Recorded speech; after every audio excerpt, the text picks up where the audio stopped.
Magic Mage here. Today I'm coming to you from server 211 to provide an update on the Call of the New World event that happened from the end of December 2023 to January 2024. If you recall, this event allowed lords to migrate without needing to use teleports to predetermined servers that they could elect within a small group. I had been able to migrate my account from 214 to 211, and I'm here almost 3 months later to provide an update to how that migration has affected this server and alliance. Upon entering server 211, the overall kingdom's power was 31,680. Interestingly enough, after that server migration, the overall kingdom's power in server 211 really hasn't changed. It has remained at 31,680. The server is now 457 days old. What is interesting to make note of, though, is the actual size of the individual members' castles within the alliance.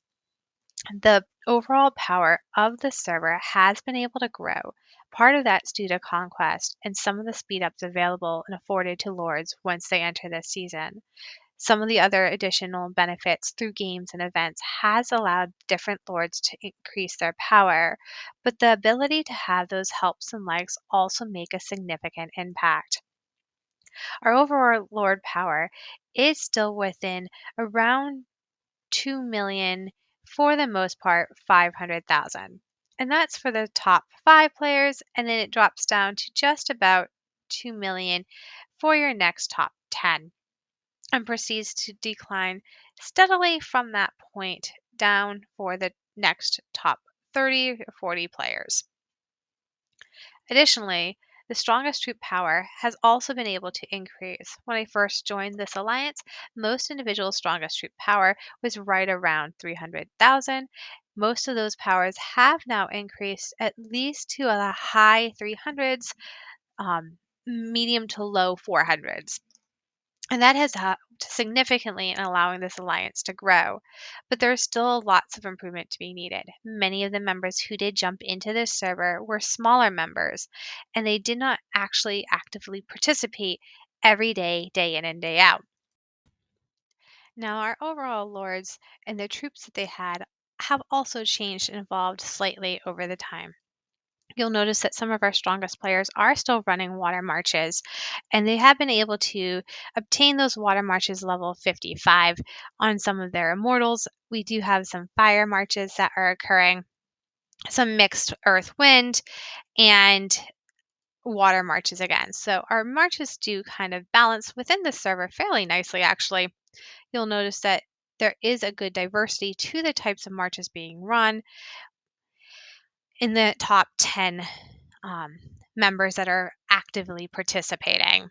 This minimal participation does make things such as capturing the world heart during core very difficult, especially when the overall power of some of the hyper members aren't strong enough to actually ascertain the different relics and world heart that's needed to be able to participate. Not for the lack of trying, many times they do still gather around the world heart and the different relics in hopes that enough members will log on to allow that to be accomplished. The Alliance does have still several hyper members. They have a standard 6 leaders are always remaining hyper in addition to our main R6. We additionally also have our solid core backbone players, and that tends to fluctuate between 11 or 12 members who are constantly logging in and maintaining that hyper status. Within there, we do have some members that participate. These individuals will see log on and off fairly frequently. And then we have some of our smaller members in. You'll notice that we do have members that tend to go silent at different points in time within the game. And the overall strength of these members aren't very consistent. They're kind of sporadic across the different aspects of where they are. Troop sizes and strongest troop powers do fluctuate significantly. You'll notice that the powers are anywhere from what you would expect, maybe even on a beginning server, to some of the ones that you would really anticipate to see within a conquest server. and a stronger alliance. But most of these individuals still are trying to obtain rewards and participate in events to allow them to continue to grow. The server does have heart though, and these members are really trying to make what they have work for them. If you go into Conquest, um, and this Frostborn server wars, you will notice that while they haven't been able to obtain all the territories within the map, they are making a valiant effort to try to capture that central city. They do have a couple of other servers that they are actively participating with that are of about equal power and strength, which is allowing this server war to progress very slowly but on an equal footing. The server wars in Conquest are still 8 alliances competing against each other, and they are fairly equal in power. You will see that there are several servers that weren't able to obtain a king, and some of them were able to obtain a king during Conquest. But even the one from 122 who had obtained a king, you'll notice hasn't actually actively engaged in these server wars. So while the alliance has not grown significantly, they do have enough players at this point in time.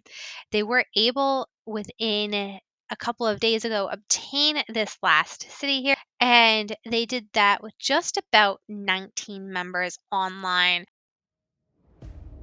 As seen here, you'll notice that the team does work well together to capture the city that they're after in the Frostborn Wars. With the limited amount of players that they had online, they were excited to be able to capture this successfully. It was able to be captured with some time to spare.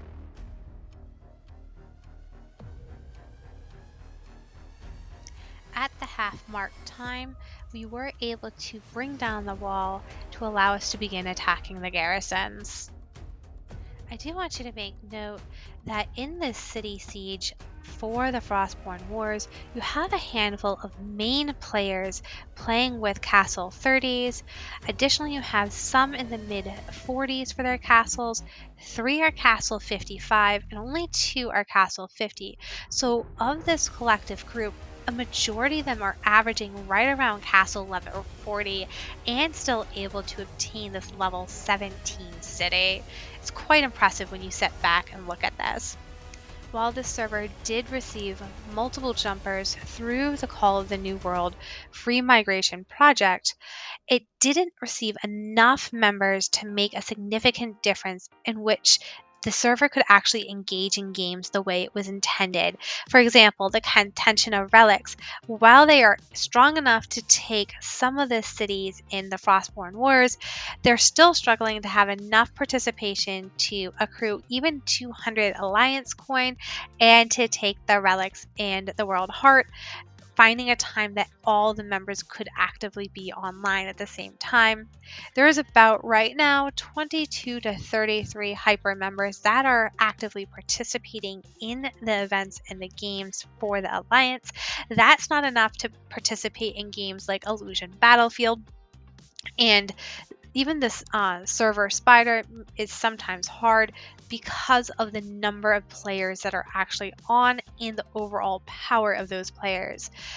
I know when I first moved into this server, many of the members who were native to server 211 were already discussing about possible migration to another conquest server that had some more activity, but they felt when this event came out, they were unable to jump out of this server as it wouldn't be fair to the members migrating in.